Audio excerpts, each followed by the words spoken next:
হোক আমাদেরকে জিততে হবে, কারণ সারা দেশের যে পরিস্থিতি, যেটাই হোক নীলফামারীতে রংপুরে সারা দেশে কিন্তু বিএনপি সরকার গঠন করে।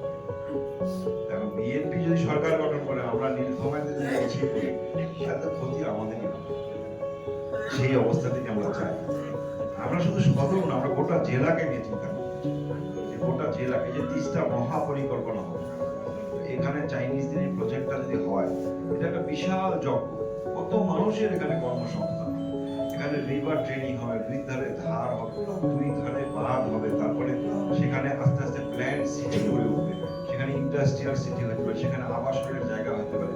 এগুলো তো ফিউচারিস্টিক পরিকল্পনা নিয়ে এই সরকার আগাবে। তো আপনারা চান না যে আপনাদের নতুন প্রজন্মকে এই সম্ভাবনা আপনার মধ্যে ঢুকাই দিতে? আমাদের শহরটাকেও চাই সেভাবে